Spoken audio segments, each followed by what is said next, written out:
Welcome back. I hope everybody had a relaxing weekend.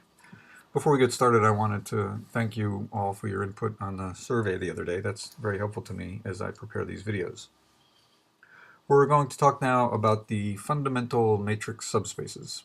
So the setting is the following. We have a matrix A, and associated to A are two subspaces, something called the kernel and the range of A. Kernel of A and the range of A. And these are rather important objects in the theory of linear algebra, so I'm going to highlight them a little bit here. And these are subspaces of something. And they're subspaces of some Rn, but I'm going to leave the n blank for the moment. And let's say that A is an m by n matrix. Now I want to emphasize that m and n might not be equal, and it's quite helpful to keep that in mind. And even though square matrices, when they are equal, is in some sense the most important case, it helps you to understand the concepts and keep things straight if you keep in mind that they might not be equal. Okay, so what are the kernel and range of a matrix? I'm going to explain this in a slightly different way than the book does. Of course, it's equivalent, and I'll indicate how, but I'm going to give you a slightly different way to think about them. So the picture is the following. You have this m by n matrix. So let's write it as clearly not square. So m is not necessarily equal to n. And one of the main things you can do with an m by n matrix is multiply it on the left by an n vector.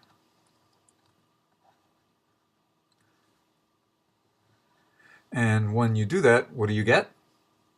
Everybody knows you get an m vector.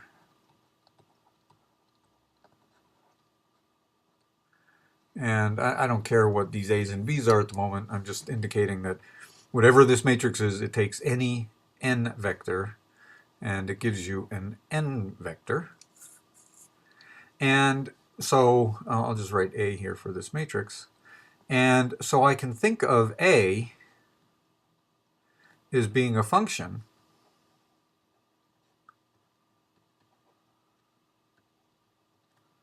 from Rn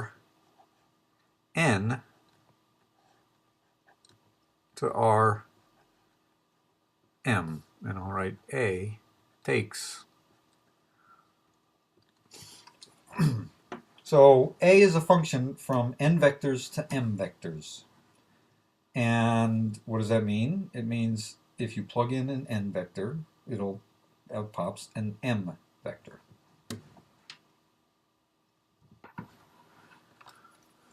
Okay, so what are these spaces? So let me write down my matrix again. So A, which is this m by n matrix, is mapping Rn to Rm. Mapping is just another word for, it's a function from Rn to Rm. And with that picture in mind, I can give the main definition of the section. The kernel of A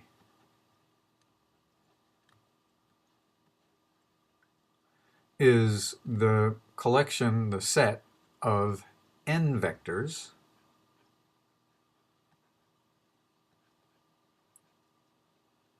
such that when you multiply A on the left times that vector, you get 0. And this is the m, the 0 vector of size m. So here I'm thinking of this v, all of my vectors, this vector here is thinking of it as a column vector, so you can multiply it on the left by A, and you get out an m vector, and you say that a vector is in the kernel of A if it goes to 0. And similarly, you say, what's the range of A? The range of A is the set of vectors, I'll write now W, in Rm, that's that other vector space, such that this function hits that vector. That is to say, A V is equal to W for some V contained in Rn. Okay, so let's spend a few minutes talking about this. So what did I say here? I said the kernel of A is a collection of vectors in Rn. So that says this is where the kernel of A lives. And I'll abbreviate kernel as K-E-R. On the other hand, I said that the range of A is a collection of vectors here. So this is the range.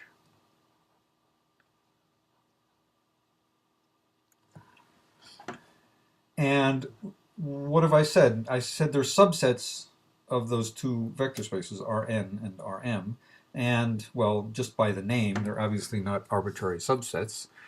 A basic fact, which I'll talk about in a few minutes, is that the kernel of A is a subspace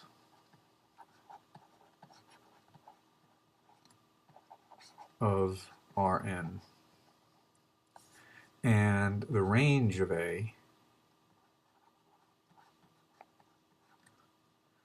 is a subspace of Rm. So these aren't just arbitrary subsets, they're subspaces. Okay, so let's look at an example. So let's take an example with A is the following. Let's write down the matrix. Take A to be the matrix 1, 2, 0, 1, 1, 1. So in this example, M is equal to 2 and N is equal to 3. And if you multiply this on the left by a 3 vector, you get some 2 vector.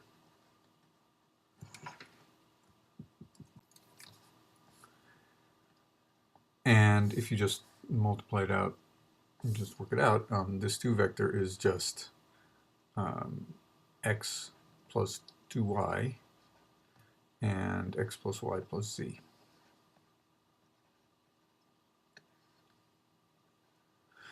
So this matrix is a map from Rn equals 3 to Rm equals to 2, and it takes the 3 vector here to this 2 vector. And what is the kernel of this A? Well, the kernel of A, that's just another word for something that we've studied quite a bit.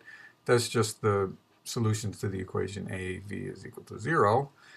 And that's a linear equation that you know how to solve very well. Maybe you should pause here and for a refresher, compute what these vectors are. And when you're done, come back.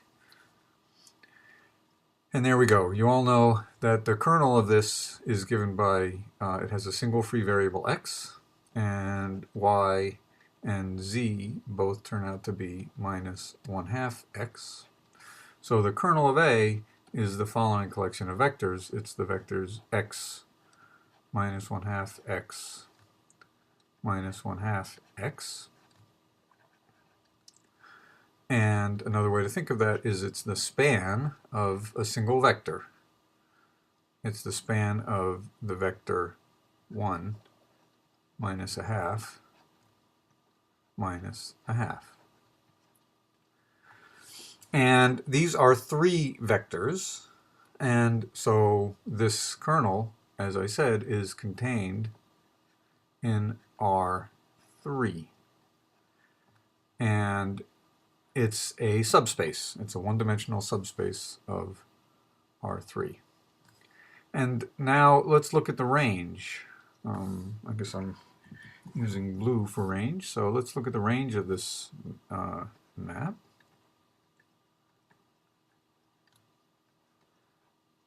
So this is a little bit different from what we've done before.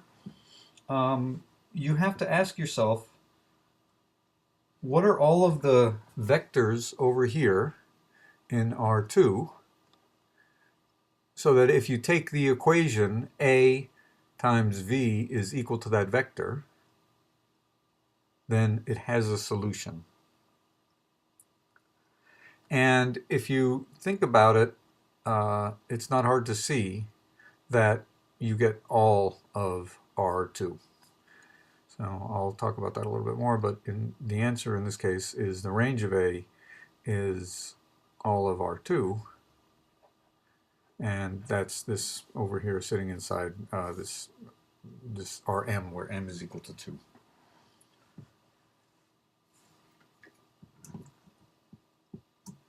Now, I should say that a lot of this discussion, specifically thinking of the matrix A as a linear, as a function this way. Let me circle this. This point of view is really getting way ahead of ourselves. It's in chapter 7. But I'm not using much from chapter 7 at all, really. And if you want to jump ahead and look at chapter 7 a little bit, you'll see. But really, all I'm using is you're thinking of this thing as being a function between these two vector spaces. All right, so suppose you have your matrix A, which is m by n. So I'm thinking of it as a map, as a function from Rn to Rm. And we already know how to compute the kernel. That's a problem that we've talked about a lot. As I just mentioned, it's the set of solutions to the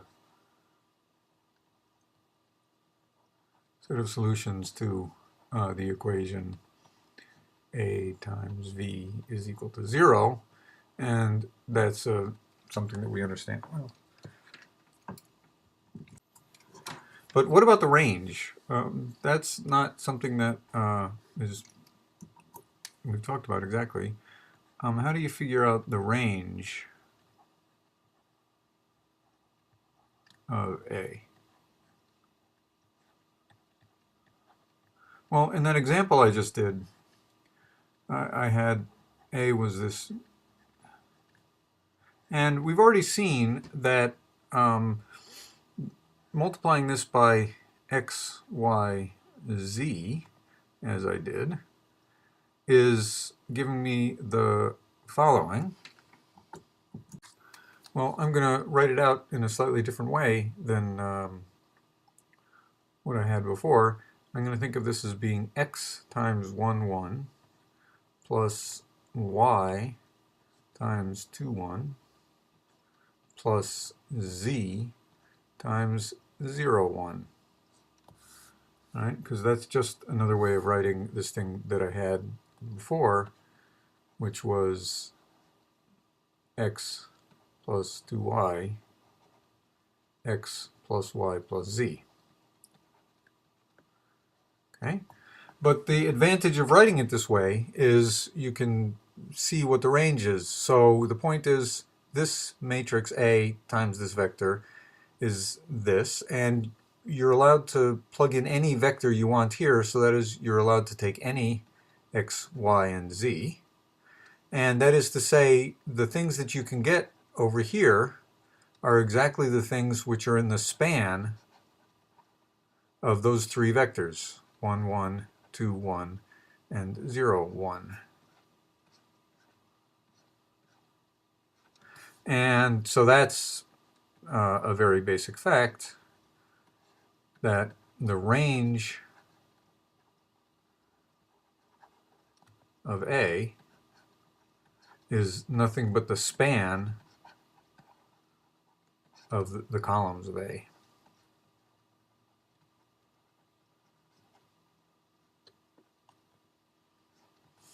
Okay, so that's an important fact. All right. And in fact, that's the definition that the book gives of the range. The reason I prefer, well, there's a number of reasons I prefer the way my definition. One point is that this calling it the span, defining the range this way in terms of the span, looks sort of asymmetrical. You're defining the kernel one way, and the range is something more somewhat different. But if you think of it as a function between two vector spaces, they're natural subspaces of those two vector spaces.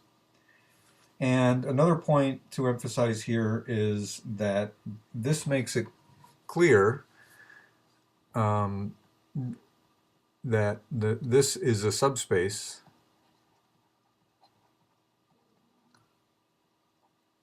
of the column space, and that is to say Rm. This is a matrix whose columns are of size m. And what I said before about assuming, keeping in mind that m is not equal to n, it helps to keep that in mind because you won't mix up the kernel and the range. They actually live in different places. They're subspaces of possibly different vector spaces. All right, I'm going to state now a very important property of matrices. I'm getting a few pages ahead of ourselves. This is on page 116 of the book. And so I'll make a little note here if you want to look for it in the book. This is on page 116, but I think this is a good place to say it. Remember we had this notion of the rank of a matrix. And the theorem is that the rank of a matrix is none other than the dimension of the range of A. So that's really quite important. Oops.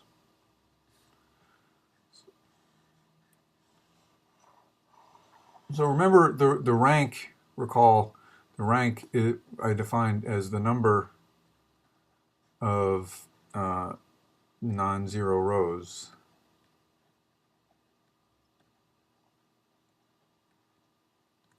when you put the matrix in row echelon form.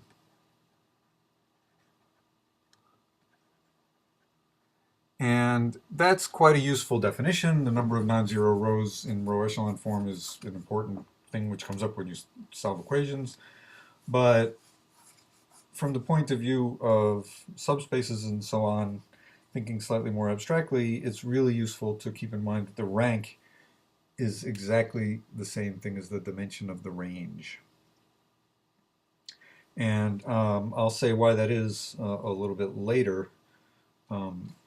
But maybe I'll look at an example. So let's consider the case. Let's look at an example where m is equal to n. Okay, so we have a square matrix,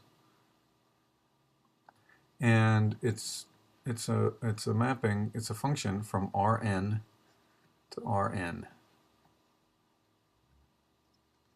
and it has a kernel, and it has a range. And rather than talking about this sort of general case, let's just consider in these terms what it means for A to be non-singular.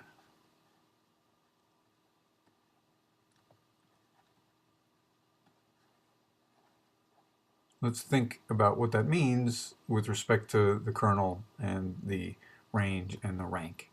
So if A is non-singular, what does that mean about the kernel?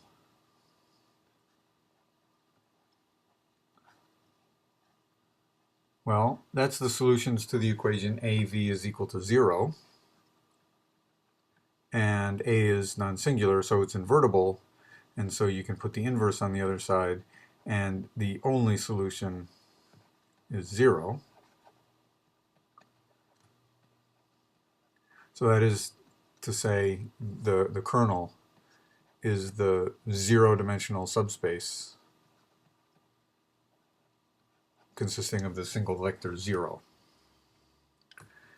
And what about the range?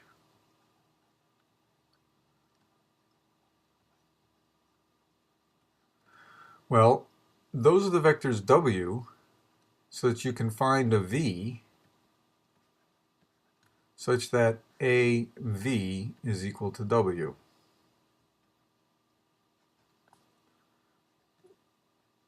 Well, again, you can take the inverse.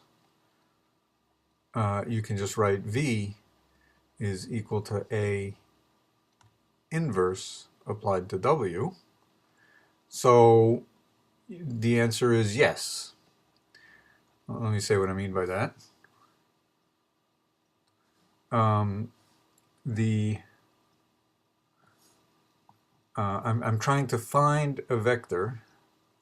Given W, I'm trying to find a vector V such that AV is equal to W. Well, given W, just take V to be A inverse of W. So when I say yes, what I mean is for any W, this has a solution. And so what that means, sorry I've run out of room here, I'll write it up here, is that the range of this matrix is all of Rn. So these three things are equivalent. The range for a square matrix, the range is all of Rn, the kernel is 0, and A is non-singular.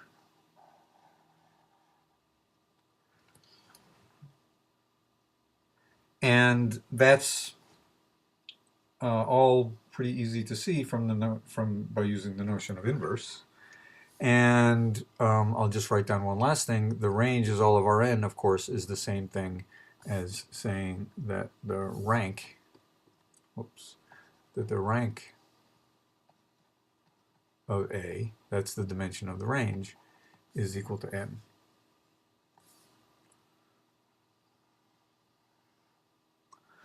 So that's an important special case of this result up here, that the rank is the dimension of the range. And one thing it illustrates is there's sort of a complementarity, if that's a word, between the range and the kernel.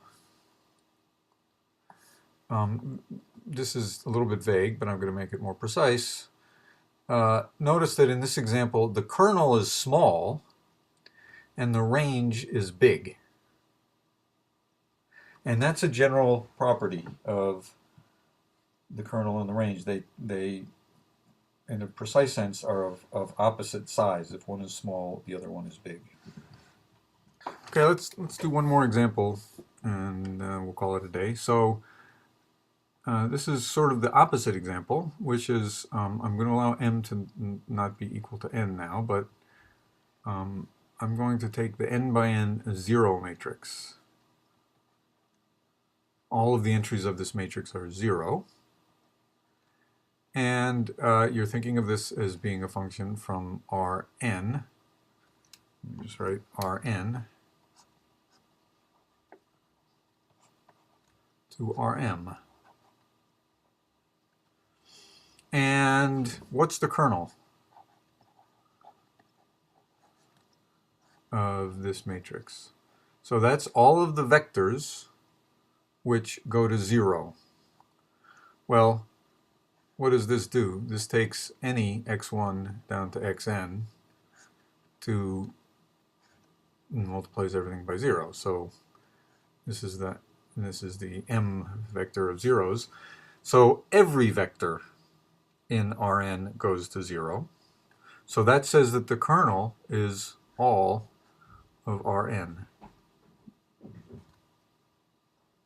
And what about the range?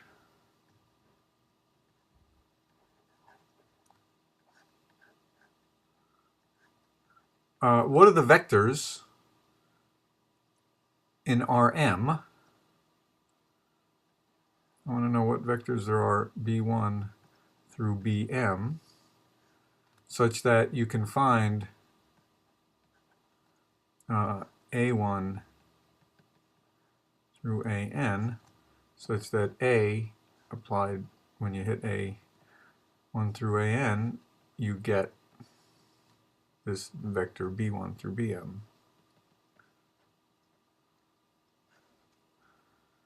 All right, so the range is the vectors here, such that you can find this vector here which hits it. And you don't care what this vector is, it's just whether it exists or not. Well, if you apply a to any vector up here, you see you get 0. This thing is always 0. So the only vector that you can get is the 0 vector. So this vector, for a vector to be in the range, it has to be the 0 vector. So the range of A is just the 0 vector,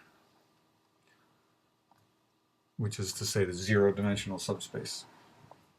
So this is the opposite behavior. The kernel is big and the range is small.